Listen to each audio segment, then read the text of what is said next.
In the city of Saint-Étienne, a small village in the French countryside, there was a legend that had been circulating for decades. There was talk of a creature called the Beast of the Train Track, a grotesque entity that, according to the oldest residents, appeared at night along the disused railways in the surrounding area. His scream, according to witnesses, echoed like the sound of grinding metal and made anyone who heard it regret being around. Héloïse Marchand, a 32-year-old investigative journalist, was facing a complicated phase in her life. Recently transferred from Paris to the countryside after reporting a scandal involving an influential politician, she found herself forced to cover local and, for her, unimportant stories. But everything changed when he heard about the legend. And before we continue with this intriguing story, don't forget to subscribe to the channel and leave a like. This helps us bring more content like this to you. Now, let's get back to the story. The story reached Héloïse through Julien Chevalier, a local taxi driver who took her to her new apartment. Madame, if you are curious, go to the disused tracks on Rue Maupassant. That's where people say they see the thing. But be prepared. Not everyone comes back with good memories, said Julien with a serious tone. The thing. Héloïse frowned, adjusting the recorder in her pocket. What are you talking about? The beast, half man, half animal. They say it appears when someone approaches the tracks after 11 at night. Intrigued, Héloïse decided to investigate. Despite his rational formation and his tendency to discredit superstitions, there was something in the story that captured his attention. It would be a way to revitalize his career, or perhaps just curiosity about what made so many people believe in the legend. That same night, Héloïse went to the place. The tracks on Rue Maupassant had been abandoned since the 1980s, when a nearby train station was demolished following an unexplained train accident. The environment was bleak. Vegetation had swallowed part of the tracks, and rusty posts hung over the path like gnarled trees. The full moon illuminated the scene in a supernatural way. Carrying only a flashlight, a recorder, and a camera, Héloïse began her exploration. With each step, the sound of dry leaves crunching beneath their feet seemed amplified by the silence. She adjusted the flashlight, trying to concentrate. That's just an old legend, he thought, but the tension in his chest suggested otherwise. As she walked, Héloïse found marks on the ground, footprints that looked human, but larger and with claws. Probably someone trying to scare onlookers, he muttered, writing it down in his notebook. Shortly afterwards, he found an old sign with faded letters that said, "Warning, danger nearby." The phrase seemed absurd, as the tracks had not been in use for years. It was then that she heard the sound, first low, like the hum of a distant train, then rapidly intensifying, something between the scream of a wounded animal and the dragging of metal on metal. The sound made his heart race. It must be the wind, she whispered to herself, even though she knew she was lying. Suddenly the flashlight failed, plunging her into darkness. Trying to remain calm, Héloïse frantically moved the flashlight until it came back on. But now it was pointing at something that made her instinctively back away. Between the trees, something glowed, two yellow eyes fixed on her like those of a predator about to attack. She couldn't make out the creature's exact shape, but there was something deeply wrong with its posture. It was neither completely erect nor quadrupedal. His body seemed twisted, as if he hadn't decided what to be. The creature took a step forward, revealing more of its silhouette. It had long, muscular arms and sharp claws that scratched the ground. The skin was covered in what looked like fur in some parts and scales in others, but the face was human, disfiguredly human. "My God," whispered Héloïse, frozen with fear. She knew she needed to run, but her profession compelled her to stay. After all, that's what he did. He faced the unknown to seek the truth. Taking out the camera with shaking hands, he took a few quick photos. The creature didn't react, but the eyes didn't move away from it. When he finally found the courage to move, something happened. The creature made a shrill sound, similar to the scream he had heard before, and moved in the opposite direction, disappearing into the darkness. The silence returned so suddenly that it seemed even more terrifying. Breathing hard, Eloise looked at the recorder, still on. "I captured this," she said to herself, trying to convince herself that it was enough. But as she reviewed the photos on the camera, shock came over her. All the images were blurry, as if something had interfered. Upon returning to Saint-Étienne, Eloise decided to investigate further. He visited the local library, where he found old records about the railroad. It found that before it was shut down, the line was known for unexplained accidents and missing workers. In one of the old newspapers, he found a disturbing headline: "Worker mysteriously disappears on the tracks." Witnesses report seeing a deformed man running through the area. Feeling increasingly involved, Eloise realized that there was much more to that legend than she imagined. But as she investigated, she began to realize she was being followed. Looks on the street, footsteps behind her. The days following her experience on the railway were a mixture of obsession and paranoia for Eloise. She couldn't shake the image of the creature, those yellow eyes that seemed to see beyond her soul. The nights were troubled by nightmares, and during the day she felt a constant presence, as if someone or something was always nearby. Determined to move forward, Eloise returned to the Saint-Étienne library. This time, he went to the restricted archives, which kept historical records of the city. After convincing the librarian, an elderly and reluctant man named Jean-Marc, she gained access to forgotten documents. Among them, he found records about the accident that sealed the railroad's fate. 1984, train derails at high speed, 27 dead. Investigation points to inconclusive causes. But it was a minor detail that caught his attention. In a corner of the page, a handwritten note mentioned a man's name, Jacques Moreau, the railway's chief engineer.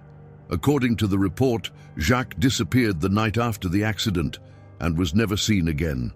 Intrigued, Eloise began asking the city's older residents about Jacques.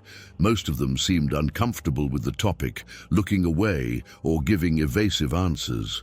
Only one, a former railway worker named Henri Lacombe, agreed to speak, but on one condition: that she meet him in a more secluded location, away from prying ears. That night, the two met in a not-so-busy cafe on the outskirts of the city. Henri was a thin man, with an expression marked by emotional scars that time had failed to erase. He held a cup of coffee with shaking hands as he spoke. Jacques was no ordinary man, miss. He had, how can I say it, an obsession, something that grew after that damn accident. Henri paused as if considering giving up on continuing. Obsession? With what? Asked Eloise, leaning forward. With the tracks.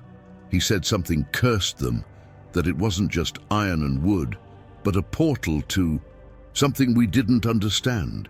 Henri lowered his voice. Just before he disappeared, he began to change. He spent his nights wandering the tracks, talking about the price that had to be paid. Eloise felt a chill. Do you think he's still there? Henri hesitated before answering, I don't think so, I am sure. As Henri left, Eloise noticed that she was being watched. A man in a dark hat sitting in the corner of the cafe never looked away from her. She tried to ignore it, but when she left the cafe, she realized he was following her. Terrified, she entered a narrow alley and ran to her motorcycle, which was parked nearby. When he got home, he locked the door and took a deep breath. But the feeling of being watched didn't go away. That night, as he reviewed his notes, he noticed something disturbing. A black mark on his camera, which hadn't been there before. It looked like some kind of soot, but when you rubbed it with your fingers, the mark disappeared, as if it had never existed. It was then that the recorder started playing by itself. The sound, captured on the tracks, echoed through the small apartment. A guttural scream, followed by an almost human murmur. Go away, or pay the price. Convinced that there was no other way to understand what was happening, Eloise decided to return to the tracks, this time at dusk. He equipped himself with a better camera, a digital recorder, and a machete that he bought from a local store. She knew her curiosity was dangerous, but her sense of journalistic duty and the feeling that she was close to something big drove her. This time, she wasn't alone. He invited Julian, the taxi driver, who had mentioned the legend for the first time. Julian, although hesitant, agreed to accompany her, claiming that he knew the area like the back of his hand. When they reached the tracks, the atmosphere was even more unsettling. A fog was beginning to form, and the silence was so profound that even the sound of one's own footsteps seemed like an intruder. Julian held a lantern, while Eloise led the way with the machete in hand, removing branches and weeds. It was Julian who first found something unusual, a kind of improvised altar next to the tracks. There were unlit candles, small bones, and dark stains on the floor that looked like dried blood. "What the hell is that?" asked Julian, stepping back. "I don't know, but it seems like we're in the right place," replied Eloise, trying to hide the tremor in her voice. Before they could inspect further, they heard a crack from the trees. Julian turned the flashlight but saw nothing. The sound, however, approached quickly. A shadow ran through the trees, too big to be human. "It's coming!" Julian shouted, but before they could react, the creature emerged from the shadows. It was even more terrifying than Eloise remembered. Now, in the light of the flashlight, she saw details. The flesh seemed to melt in certain parts, revealing bones beneath. The yellow eyes glowed with primal rage, and the claws were like sharp blades. Julian tried to run, but the creature was faster. With one blow, he knocked the man down, who let out a cry of pain. Eloise, desperate, swung the machete towards the creature, grazing it. This seemed to irritate her even more, but it gave Julian time to crawl into a bush. The creature advanced on Eloise, who closed her eyes, expecting the worst. But suddenly, a distant sound, like a train whistle, echoed across the tracks. The creature stopped. Its head turned towards the sound. Then it disappeared as quickly as it had appeared. With Julian injured and terrified, Eloise knew she could not continue alone. However, the altar, the attack, and the eerie sound of the train only reinforced his conviction that he was close to something extraordinary. "Julian, we need to go back, but not now. Tomorrow, with reinforcements," said Eloise, helping the man to get up. "You're crazy, Eloise. That is not human," Julian replied with tears in his eyes. The next day, Eloise knew she would need more help if she wanted to get back on track and investigate. Julien, although reluctant, agreed to accompany her again, but made it clear that he would only do so with a third party involved. So they looked for Michel Aubert, a friend of Julien's and a former railway guard, who knew the area like no one else. "I know that region, but I warn you right away, if what you say is true, I'd rather come out alive than try to be a hero," Michel said, adjusting his coat while carrying a flashlight and an old hunting rifle. "We're not going to do anything reckless," Eloise replied, with more conviction in her voice than in her heart. With the trio formed, they left at dusk, ready to face the unknown. Each one carried a piece of equipment: flashlight, machete, camera, and of course Michel's shotgun. As they advanced, the weather seemed heavier, and the same dense fog as the night before began to form. When they reached the altar, they found something new. The candles were lit again, and a small trail of claw marks stretched across the floor. Julian hesitated, looking at Eloise with a panicked expression. It wasn't like that yesterday. Someone was here. Or something. Michel, on the other hand, seemed more skeptical. They could be teenagers. These abandoned places always attract people who want to play with other people's fears. While they were arguing, Eloise noticed something strange. The sound of footsteps coming from different directions. But when I shined the flashlight, there was no one there. It was then that they heard the scream again. The same metallic, guttural sound that she had recorded on her first visit. This time, however, the sound was closer. Michel raised the shotgun, aiming in the direction where the noise was coming from. "Whoever you are, show yourself now," he shouted, but his voice was shaking. The bushes ahead began to move, and then the creature appeared. However, I was not alone. Beside her stood a human figure, a thin, tall man dressed in a torn, dirty railway uniform. The man's face was pale, almost cadaverous, and his eyes glowed the same yellow hue as the creature's. "Jacques," Michel whispered, lowering the shotgun for a moment. "Jacques Moreau?" asked Eloise, surprised. The man, or what was left of him, smiled disturbingly. His voice was hoarse, as if his vocal cords were damaged. "You shouldn't be here. This is a place of penance, not curiosity." Eloise took a step forward, trying to remain calm. "Jacques, what happened to you?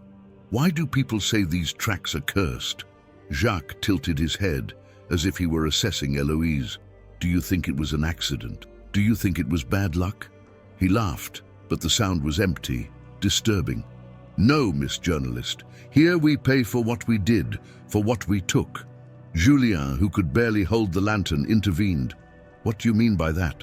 Jacques pointed to the creature beside him. "He is the result, the sum of sins. And now he can't stop." Before they could understand better, the creature roared and charged forward.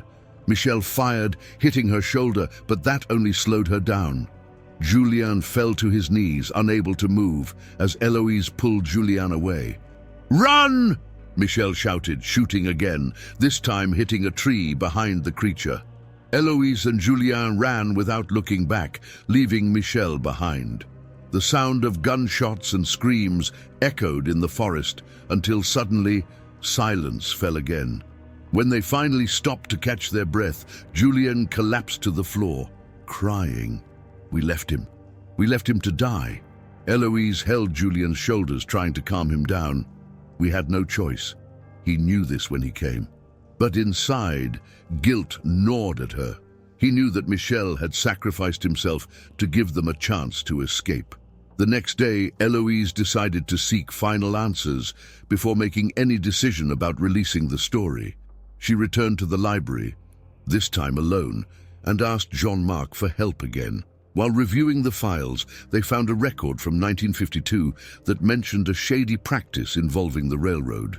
According to the document, the tracks were built on land that belonged to a local community, which was forcibly removed. Reports pointed to a series of deaths and disappearances among former residents, including children. Legend said that the tracks were cursed by the pain and suffering of those who died, and that construction should never have been completed. For Eloise, everything started to make sense. Jacques was not just a victim.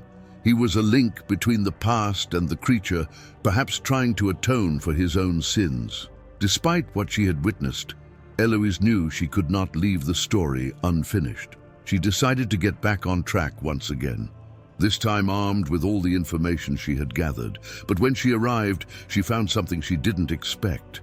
The creature was there, but now it seemed to be waiting for her. Jacques was at the side, and his gaze seemed more human than before. "You're back," he said almost sadly. "I need to understand. I need to know how this could end." Eloise replied, without approaching. Jacques sighed. "This can't end. What was done here can never be undone. But maybe you can carry this story far away. Make sure it never happens anywhere else again." As Jacques spoke, the creature began to advance. But this time, Eloise didn't run. He stood still, staring at her, as if he knew this was part of something bigger. Upon realizing that the creature was slowly approaching, Eloise maintained her position. The fear was palpable, but something inside her told her that running or fighting would be futile. Jacques, next to the creature, watched in silence, as if testing its courage. "What do you want from me?" Eloise asked, her voice firm despite her racing heart. Jacques replied with a melancholy in his tone, "You already know the answer, Miss Marchand. Here, no one leaves without paying, but you still have a choice." The creature stopped a few meters from Eloise, its yellow eyes fixed on her. Hot, fetid breath escaped his mouth, mixing with the cold night air. Eloise held the recorder in her hand, as if it could protect her. "Choice?" she asked. challenging Jacques with her gaze. Choose between what? Jacques approached, his thin, weathered figure standing out against the darkness. He pointed to the tracks ahead, choosing between taking this story forward or burying the secrets with you. The curse isn't just about this place. It's about the weight of carrying the truth. Before Eloise could respond, Jacques touched the rusty rails with his fingers, and like magic, a faint glow ran through the metal. At that moment, Eloise was enveloped by a vision. She saw railway workers being forced to work in inhumane conditions. He saw children being ripped from their homes as the tracks destroyed entire villages. He saw Jacques, young and ambitious, ignoring the cries of protest, believing that progress justified any sacrifice. Finally, he saw the accident. A runaway train, derailing and bursting into flames, taking with it the lives of those who worked to build it. In the vision, Jacques was among the survivors, but something in him had changed. He wandered through the wreckage, muttering words of regret until he disappeared down the tracks, never to be the same again. When the vision ended, Eloise fell to her knees, panting. You knew what you were doing. And they continued anyway. Jacques nodded, his face heavy with guilt. And that's why he exists. He pointed at the creature. It is the result of our actions, a manifestation of everything we destroy and ignore. The creature, as if understanding the conversation, made a low, guttural sound, observing Eloise with curiosity. She felt like she was being evaluated, as if the decision she made at that moment would define her destiny. Jacques continued, "You have the chance to tell this story, but in doing so you carry the curse with you. Once the truth is revealed, it cannot be contained. You will live with her eyes always watching." Eloise hesitated. She knew her choice wasn't just about exposing the legend, but also about the implications of carrying that weight. At the same time, I knew the story needed to be told. "What if I don't tell you?" he asked, looking at Jacques. He gave a sad smile. "Then you stay, just like I was." The thought of remaining in that horrible place forever terrified her, but the fear of facing the consequences of exposing the truth seemed equally crushing. She looked at the creature, at the tracks, and finally at Jacques. Suddenly, Julien appeared, staggering along the trail, covered in sweat and with a pale face. He held an iron bar, as if he had decided to face the creature head-on. "Eloise, are you well?" he shouted, approaching. Jacques took a step back, and the creature turned to Julien, emitting a menacing growl. "Stop!" Eloise shouted, raising her hand. "Don't attack! He just wants to help!" Julien looked at her, confused. This monster, to help? Eloise shook her head, trying to calm her friend. "He won't attack us. Not now. He wants something, Julien. Something we need to give him."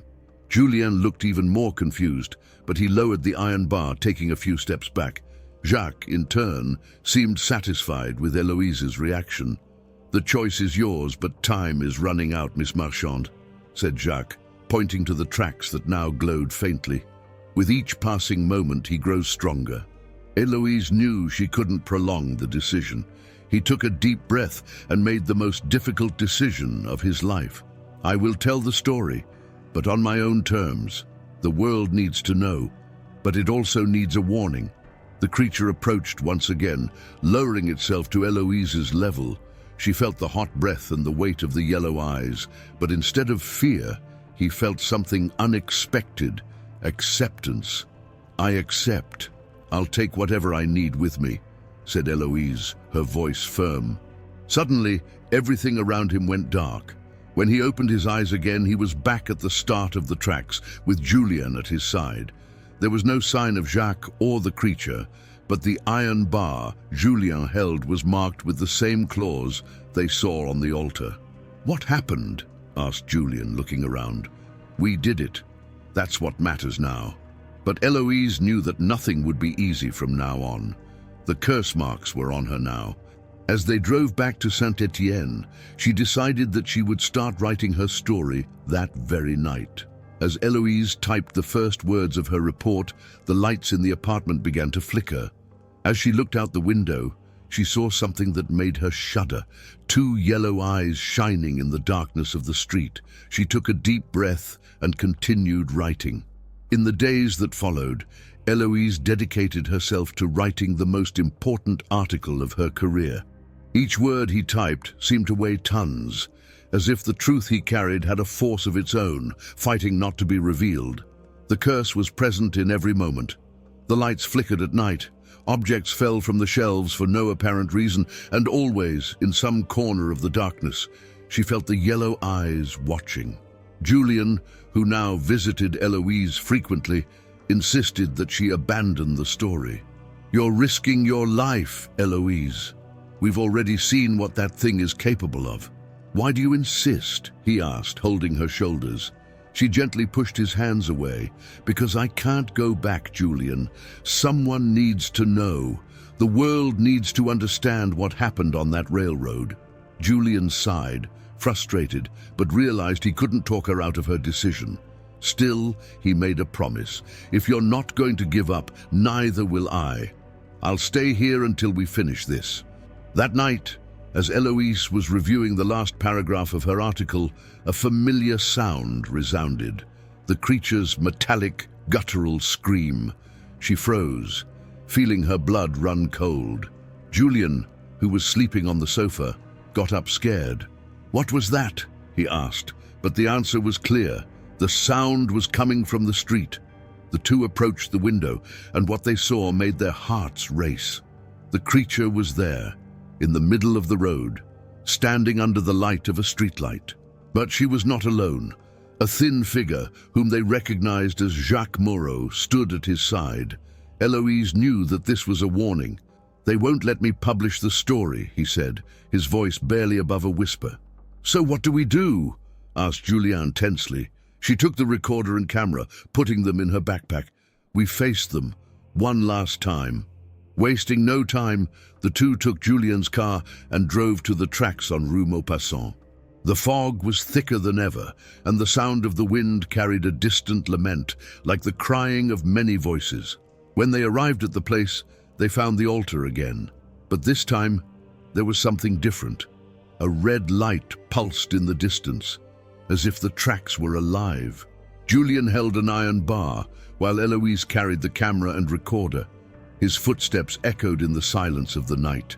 Suddenly, the creature appeared, emerging from the shadows with its imposing and terrifying presence.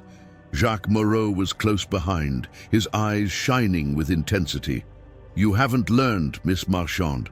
Some secrets must remain buried," Jacques said, his voice deeper than before. Eloise took a step forward, staring at him with determination. "And you haven't learned that the truth always finds a way."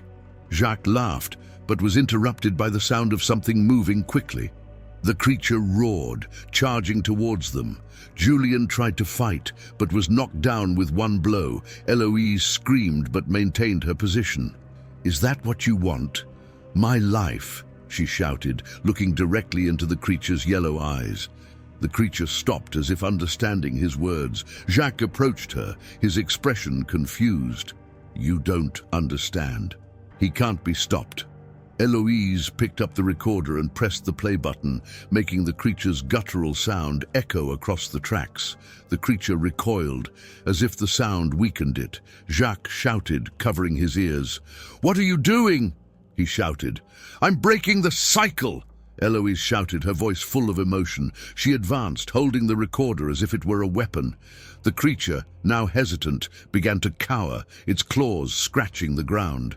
Jacques tried to intervene, but Julian, despite being injured, managed to hit him with the iron bar, knocking him down. "It's now, Eloise! Finish this!" Julian shouted. Eloise placed the recorder on the altar and turned up the volume to maximum. The sound reverberated through the tracks, and the creature let out a deafening scream. His form began to crumble, chunks of his grotesque flesh falling to the ground like ash. Jacques fell to his knees, tears streaming down his face. "You don't understand. This will not end. It just changed." When the creature completely disappeared, a strange feeling of calm came over the place. But Eloise knew that this was just the beginning. She looked at Jacques, who now looked more human, and asked, "What happens now?" He looked at her sadly. "Now you carry this, the truth, the curse. Everything is yours." Before she could respond, Jacques disappeared, dissolving into the air like smoke. Julien grabbed Eloise's arm, pulling her away from the altar. "We need to go, Eloise, now!" The two ran back to the car without looking back. Back in the city, Eloise finished her article and sent it to her editor in Paris. The next day the report was published, and the story of the beast of the train track made national headlines. But, as Jacques had warned, the truth brought its own consequences. In the weeks that followed, Eloise noticed changes in her life. Objects moved on their own, shadows passed through his peripheral vision, and yellow eyes were never far away. Julien, although supportive, began to distance himself, fearing for his own safety. One night, while reviewing the photos she had taken, she noticed something that made her shudder.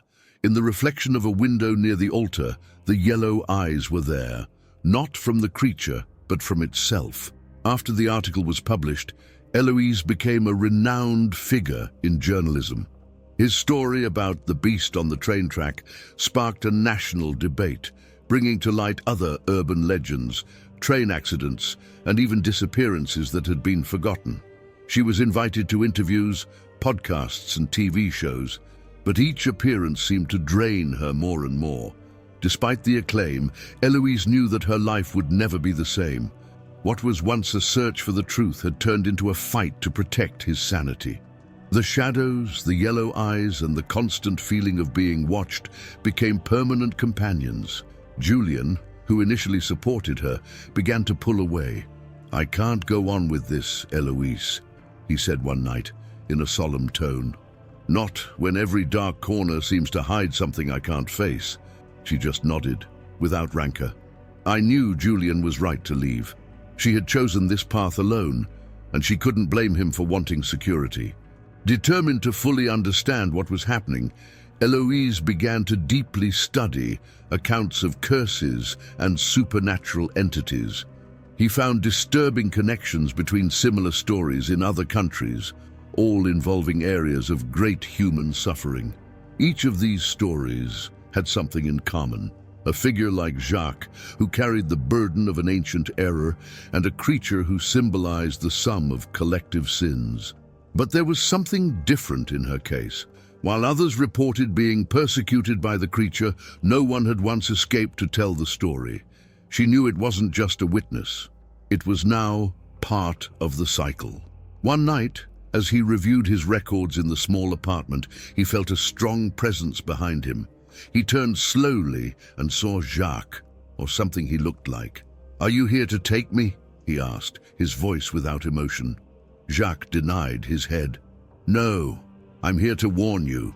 You opened the door to something bigger, and it won't be so easy to close it." Before he could answer, he disappeared, as he had done on the tracks.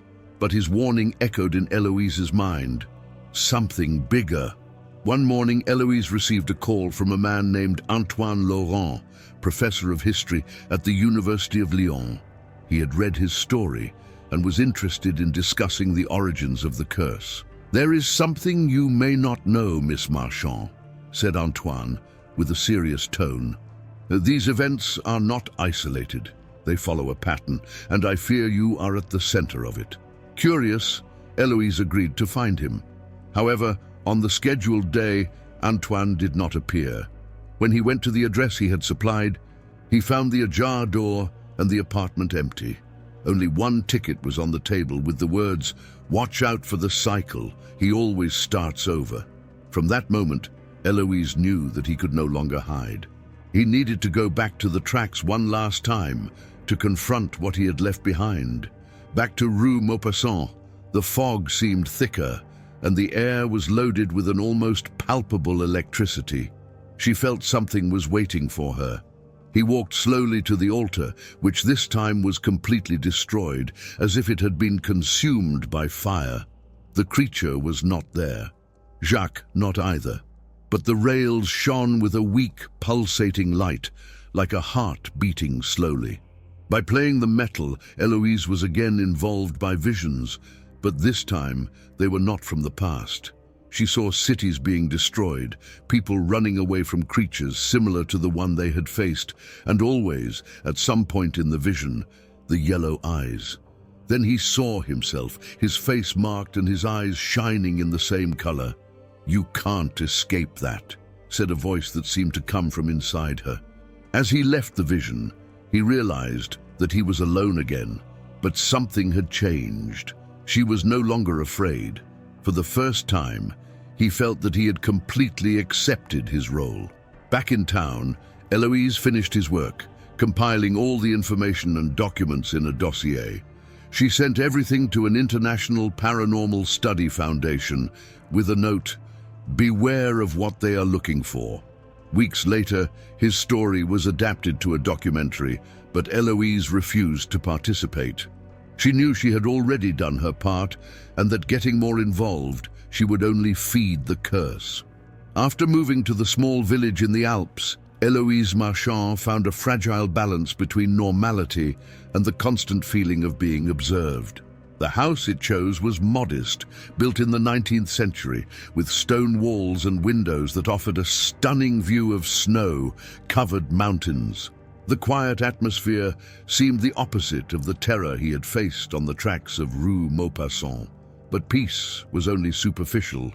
She knew that the curse would not leave her, and the events of recent years had taught her that the unknown had ways to manifest even in the most remote places. A few weeks after his arrival, Eloise began to notice small phenomena around him. Objects in their home changed places at night.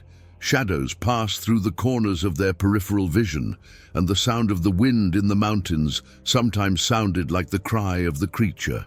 She kept a detailed diary where she recorded each strange occurrence. In one of his notes, he wrote, "I can't say whether they are manifestations of the curse or just my mind playing with me. Maybe both, but one thing is certain. It is not over." Despite the discomfort, Eloise was determined to face what he came. There was no fear, just a cautious resignation. The article he had published continued to impact. Universities, filmmakers and researchers from around the world were still looking for her in search of more information about rail events. Some believed it was all an elaborate invention, while others saw their history as concrete proof of supernatural phenomena. Eloise, however, refused most interviews and lectures invitations. Answering questions meant revisiting events, and she feared it just reinforced the creature connection. Among the few correspondences he answered, one caught his attention. It was from a young journalist named Mathieu Leroux, who had followed his steps since the publication of his report. He wrote, "Miss Marchand, I believe the curse cycle can be understood and perhaps interrupted. Your courage inspires me, and I am determined to continue the work you started." Despite the internal warning, Eloise answered, "Mathieu, understand that this is not a path that goes free. If you choose to move on, know that your life will never be the same. Even so, I wish luck and resilience in your search for truth." One night, while writing in his diary, Eloise heard something I hadn't listened to for months: the sound of a train. It was impossible, since there were no railways working in that region for decades. She got up quickly, took her flashlight and left home. The snow fell heavily, but the sound was clear, echoing between the mountains. He followed the noise to a clearing where he found something that made her shudder. Old tracks, partially buried in the snow, extended toward the forest. "It can't be," he murmured, trying to understand what he was seeing. Suddenly a figure emerged from a distance, walking slowly through the tracks. It was Jacques Moreau. His appearance was less ghostly than before, but his face still carried an expression of guilt and suffering. "Why did you come back?" asked Eloise with a mixture of exasperation and curiosity. Jacques stopped a few meters from her. "I didn't come back. You never left me." She felt a knot in her throat but kept her posture firm. "What does that mean? Why are the rails here?" Jacques looked at the floor, as if weighing his words before answering. "You carry the truth, and the truth always finds a way back to the roots." In the following months, the events around Eloise became more intense.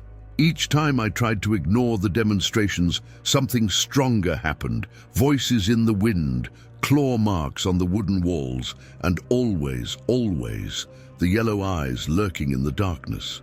She finally realized she couldn't keep running away. If the cycle really needed a guardian, as Jacques had insinuated, maybe it was his turn to take on this role. But how could she control something so chaotic and old? It was during this period of doubts that Mathieu Leroux appeared on his door. He had tracked his address with the help of contacts in journalism. "Miss Marchand, I know you don't want to involve, but I think I found something important," he said, holding a pile of old documents. Eloise hesitated, but finally let him in. For hours, Mathieu showed historical records that connected the rail curse to similar events in other parts of the world. He also mentioned a possible pattern. Whenever someone tried to destroy the source of the curse, it manifested itself elsewhere, more violently. "So there's no way to end this?" asked Eloise, frustrated. Mathieu shook his head. "Don't end, but maybe direct." The two started working together to find a way to contain the curse.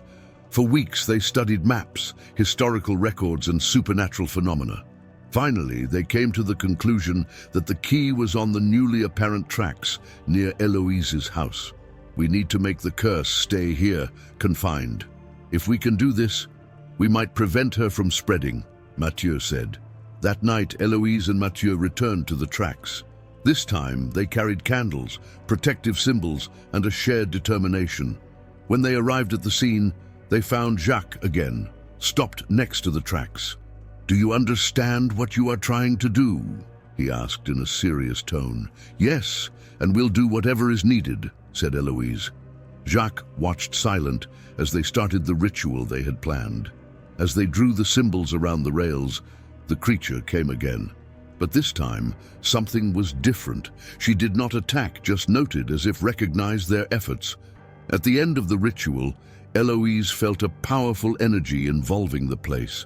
The rails shone intensely before they disappeared, as if they had never existed. Jacques smiled slightly before she last disappeared. Mathieu looked at Eloise, exhausted but relieved. "We achieved." She nodded, but knew the cycle was not completely ended, just changed shape. In the following years, Eloise continued to live in the Alps, now in complete seclusion. Her story has become a legend, and the world never knew the real price she paid to protect those around her. And on the last night of her life, as she looked at the snow to fall, she heard the sound of a train in the distance. This time she smiled and closed her eyes, ready for the final rest. What did you think of this outcome? Leave your opinion in the comments. We love to know what you think. And don't forget to subscribe to the channel and leave a like to support our work. See you in the next video.